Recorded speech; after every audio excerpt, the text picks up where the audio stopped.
Thanks for joining us. I'm Lorelei Shamayo. This is the Metaphysical Empowerment and Wellness Events. We interview our practitioners and vendors who get a chance to know who we are before you meet us in person. So today I'm interviewing Shanti Shivani. So Shanti, tell us a little about yourself and about what you share at our events. Well, first of all, namaste. Thank you for organizing these beautiful events. I'm going to be sharing sound healing. I mean, part of my work is teaching people how to sing with their whole body. And so I feel very strongly about people being able to help themselves, but very often they need to be jump-started or shifted.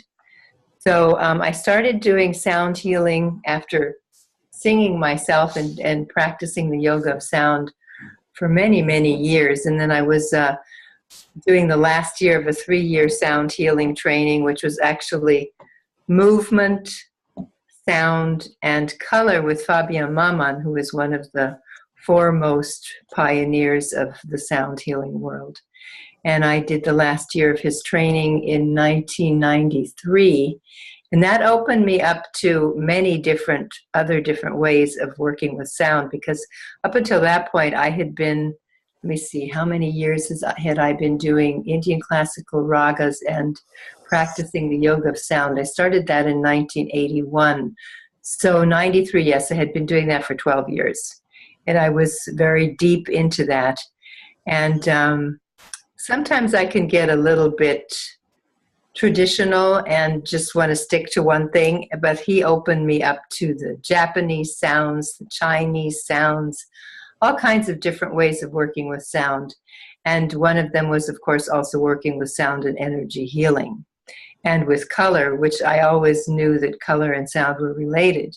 And movement, I had been doing movement practices since I was 20. I started with yoga, and then I moved on to Qigong and Wuqi, which is a form of Kung Fu, and then unity and motion. And then I worked for 4 years with a dancer who worked with sound and movement to open up the body. And so anyway, Fabian Maman's training opened me up to really going very deeply into the sound healing aspect of working or facilitating. Let's put it this way. I feel when I work with people doing the sound healing sessions, the one-on-one sound healing sessions, I am just a vehicle for their guides to work with them. And this was a whole universe that was opened up to me when I was doing the training with Fabian. And I found it extremely fascinating. And it is really the most shamanic part of the work that I do. So what I do is I open up with, usually if I do a full-blown session, I'm going to open up the marma points, which are the Ayurvedic energy points, and they're very similar to polarity points. And I learned this from Dr. Lad when I worked for the Ayurvedic Institute in Albuquerque. When he did his spiritual healing retreat. And so I open up the marma points with my hands. I'm also a Reiki practitioner and Satnam Rasayan practitioner. And then I will use different instruments. Like I have this really wonderful 300-year-old singing bowl that a special friend of mine gave to me. And so I'll work with singing bowls, and I'll work usually at the feet. I like to work with a drum. And then I'll go up with different size singing bowls, so from lower sounds to higher sounds.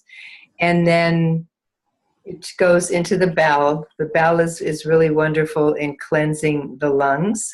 And when I do the work, I get a lot of, internally, I get mantras or I get colors to send to the organs. And then I work with the symbols. That's more of the throat and around the ears. And then I have this wonderful rain stick.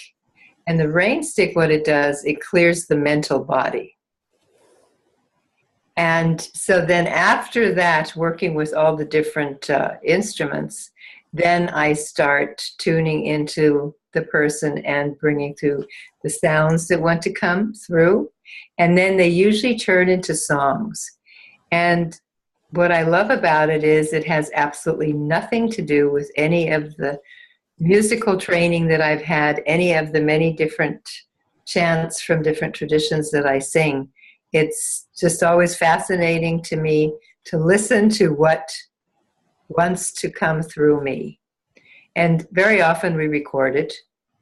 Although I find when people go back home with a recording that it doesn't necessarily much later correspond with the sounds that they need.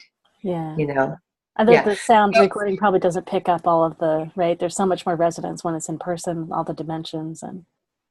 Absolutely. Yeah. Totally right. Yes. So I was thinking, since most people, as I've been told, want to get samples of your work, that if I do a 20-minute session, I might focus mainly on working with the voice. And, using the singing bowl, or if I'm drawn to using the cymbals, or I'm drawn to using the rain stick to clear the mental body. I mean, I never know, as you know. We're just totally open. We open ourselves up and we just receive what kind of work we need to facilitate. So sometimes I've had people who come to me with a tumor, and then the 2/3 of the tumor is gone after one session. I have people who come to me who have had a total breakdown, and then they shift. Other people come, they're looking for their purpose in life, and then I can help them by shifting their energy, and they know what they need to be doing.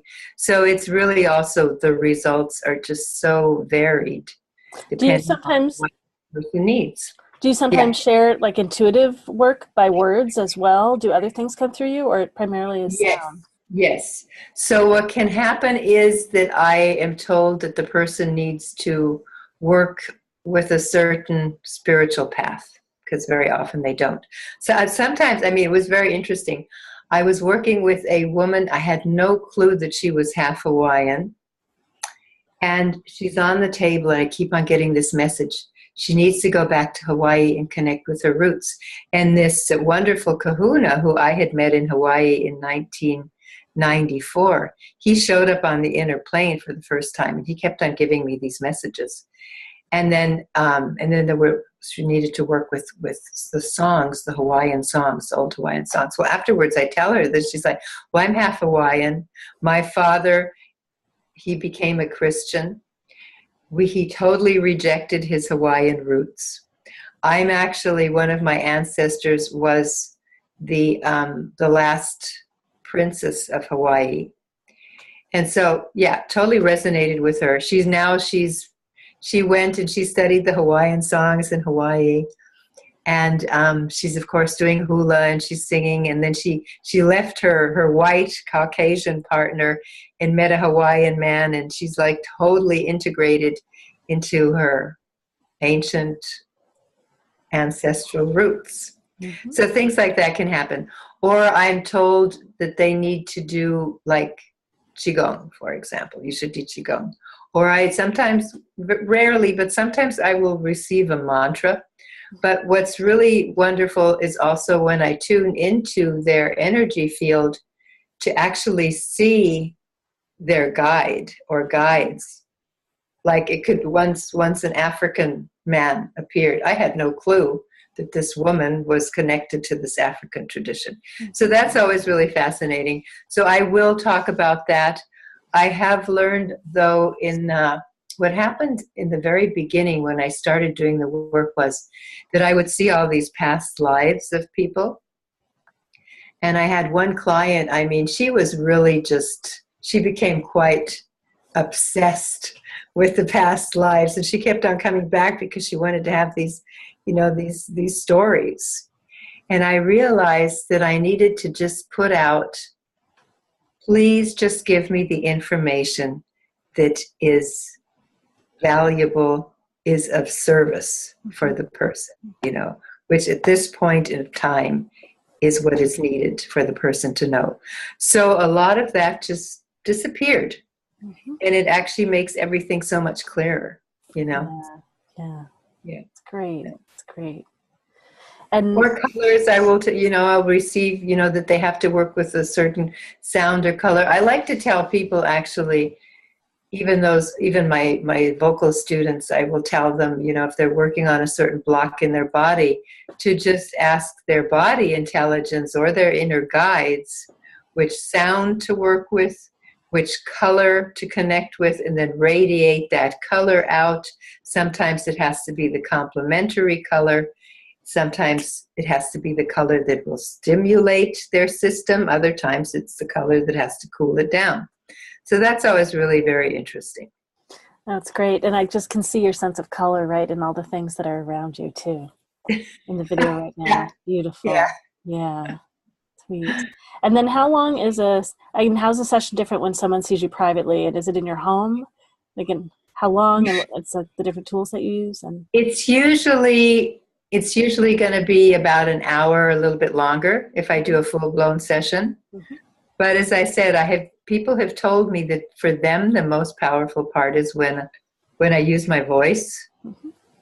And I remember when we started the training with Fabian Maman, he showed us this film of it was Kirlian photography showing cancerous cells. And they did this study with sound, with different instruments, sending the sounds of these different instruments to the cells, and then in the end, the voice. And the voice was the sound that dissolved the cancerous cells the quickest. Mm-hmm. And you could actually see that in the film, how they were dissolved by the sound. So I don't tell that to people usually, but they just say, that part of the session, which is usually a third of the session, was the most powerful. So if I am going to do just 20 minutes, I'm going to focus mainly on the voice, but I will have my tools there and see what I'm drawn to using for the different people. Yeah. That's great. It's great. And so I will bring a massage table in any case, in case somebody wants a longer session. Great. It's great to have all the different options. Yeah. And how can people learn more about you on the web? They can go to my website, shantishivani.com, and I talk about the vocal classes, about my concerts, about the call and response chanting, about the sound healing. I also do, for many years, that's how I started teaching. I was teaching Frederic Leboyer's Art of Breathing for pregnant women and their partners. And there's all these different pages in my website of the different work that I do. Oh, that's great. It sounds like a lovely mixture. I'm looking forward to it very much. And yeah, I feel very blessed that it came my way. I used to work in the film business in the fashion world. Yeah, so it's a totally different world. Great. Thank you so much, Shanti. And for those of us watching, you can learn more about our events at MetaphysicalEmpowermentEvents.com. We have fairs now in Seattle, Portland, Salem, and Eugene. We look forward to seeing you. Thank you so much to opening all of these wonderful healing modalities and healers to a broader audience. I look forward to seeing you. You're so welcome. Lovely.